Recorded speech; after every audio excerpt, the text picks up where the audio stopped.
Okay, hi everyone. Today I'm doing an overview of the Castles and Crusades Player's Handbook, published by Troll Lord Games. Uh, this is the latest printing of it. So I think this is I called it the Reforged edition, but compared to the other books, the only difference is they had some of the open Wizards of the Coast open game license material, like mostly spell names and monster names in the older printings, and this is just the revised version um, that edits that stuff out and replaces it. But other than that, it's compatible with the older versions of Castles and Crusades, which is nice. And this isn't like a full review because on my channel I generally don't review games in full until I've actually played them, but this is just kind of my opening thoughts. First of all, the book is I've read through it once and kind of read through parts of it again, and I'll probably keep reading it. First of all, I would say the book is very nicely laid out. Nicely laid out. The typeface is very attractive. The binding is good. It's bound in the U.S. So Troll Lord has a printer in. They're based out of Little Rock, Arkansas. So I think their printers are there, or at least U.S. based. Otherwise, and the writing style of the rules is generally pretty clear. I didn't, just giving it a first few tries of getting to get a grasp of the rules. There wasn't anything I found that was like confusing or poorly worded or something like that. It was generally easy, very approachable. So it is a fantasy RPG. Generally, I'm not the biggest fantasy gamer. I guess I'm kind of picky when it comes to that, but I think this is a nice RPG. Class-based. So you got Barbarian, Bard, Cleric, Druid, Fighter, Illusionist, Knight, Monk, Paladin, Ranger, Rogue, Wizard, Assassin. So a nice set of, I think, a pretty broad set of opening classes for a game like this, which is kind of nice. It is interesting that they have like Knight and Paladin. In my mind, typically a Paladin would kind of be a Knight, but I think they do a good job in the rules of kind of differentiating them. And then, the Fighter is also a little different. So I found that, to be all the classes I found to be pretty interesting. The Bard class, which from when I got the 3.5 D&D rule books, when I was a teenager, I always kind of had an attraction to the Bard. But I kind of like what they do. In fact, one of the Bard skills is like getting what do they call it? The ability. It's not there's no skills in Castles and Crusades of ability, but there's like you can understand the script or something. So decipher script, yeah. And I like learning languages, so that's fun for me. And I would say generally, and this is a lot of videos about Castles and Crusades on YouTube already say this, and I think it's pretty true. This is the Knightly Code of Conduct. The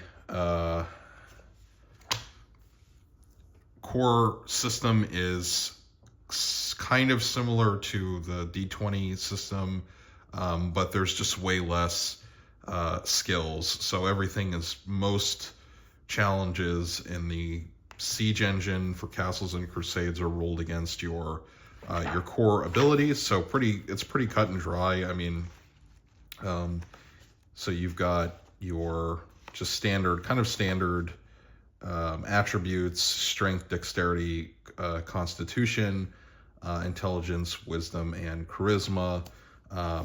straightforward, and you roll against those, so you don't have a like a list of defined skills like you would find in the 3.5 D&D or Pathfinder, where it's very granular. So it's sort of a hybrid of like older D&D with some elements of the D20. And I'm sure there's some people that say, well, it's not truly old school because of that. For someone like me, I'm not really worried about that kind of stuff. So I just think it's a nice set of rules. It's sounds fairly easy to run. I haven't really gotten into the magic and the combat system yet, but I'm sure I'll learn that hopefully if I run this game.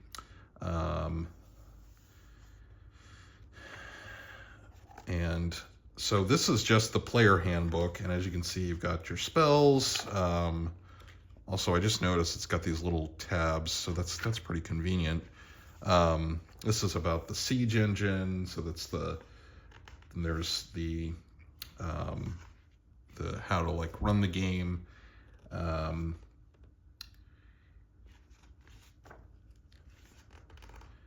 And I'm in the section now that gives a lot of information on like how the castle keeper should run the game. And so if you wanted to play Castles and Crusades, all you really need is this book. They recommend getting this book, not just Troll Lore, but like in general, most people seem to suggest getting the player handbook and the monster and treasure book to run the game if you're going to be the castle keeper, the GM of this system, and then you're going to be good to go. I'm guessing, like if you were just starting and you wanted to maybe wait to buy certain books, you could probably find like plenty of monsters, different monsters online to adapt them to the game system, I'm sure. But just monster stat blocks and stuff. But so you don't necessarily need the Castle Keeper guide if you're going to be actually running the game. And more on the siege engine here. The pages have this kind of like green marble background, which I kind of like that. That's just a minor thing with the presentation, but it's important, I think. And here's a bunch of references for spells. Oh, and there's an index, which is always good. And there's the character sheet. The character sheet, this version of it is a little busy, but it's probably just a matter of me getting used to it. You don't really have, you don't have the big list of skills like you do in a 3.5 D&D or Pathfinder. That's the character sheet. The art, I like the art generally. I don't really have anything bad to say about it. It's attractive. Get some interesting pieces in it. And so that's Castles and Crusades. I think it seems, this is just like my first impressions, but I think it's nice. Looks like a decent enough RPG.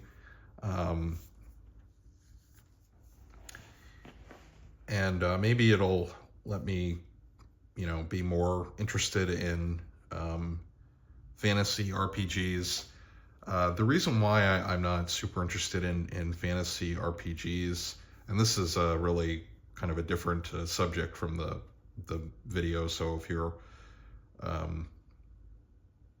so the review part is kind of over, but I guess I just have very particular tastes when it comes to fantasy RPGs.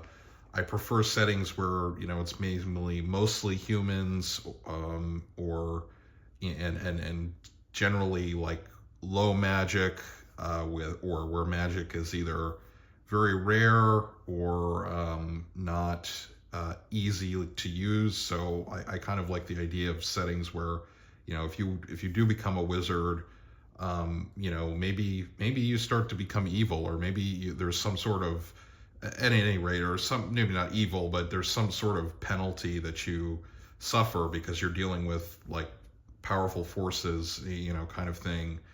I don't really like. I don't know if I would enjoy doing tabletop role playing of like Forgotten Realms, for example, with current D&D, just with how high power the characters are. That they're like kind of super heroic and everyone is magic. I don't really like that kind of setting. It kind of trivializes the magic, for me at least. I kind of prefer fantasy settings where stuff is not really explained or things are kind of mysterious. That gives it more verisimilitude for me at least. So all that to say, maybe Castles and Crusades, if I end up being able to run the game, I'll maybe develop more of an interest in fantasy RPGs. If you follow the channel, my kind of main game is Call of Cthulhu, and I don't I think I'm going to stick with that for a while. Another reason on my channel, at least, why I'm tending to sort of focus maybe more on RPGs, where I've been thinking about them more lately, is just budget reasons. It's easier for me to just buy an RPG rule book and play it. It's kind of hard for me to buy miniatures regularly right now. Anyway, anyway, all that to say, I think this is a nice set of rules. I'm liking it so far. I'm gonna try and pick up maybe the treasure monster and treasure book, or next. I think that'll be a good idea. And maybe I'll take a look at that. Or there's a Call of Cthulhu setting book for Arkham that I'm also thinking about maybe getting. So at any rate, nice book. I might do more videos on Castles and Crusades in the future. And the last thing I will say is the shipping and the customer service from Troll Lord was very good. They had the order turned around. My order turned around like in a day, it shipped pretty quickly from Arkansas to where I am in the Midwest. So that was all very good. And I think the pricing on the books is really pretty good for an RPG. This was, I think, how much did I pay? Yeah, $40. And it's a nice hardbound book. The binding looks good, and okay. So that's Castles and Crusades. Hope you found this interesting, and I will hopefully talk to you guys in an upcoming video.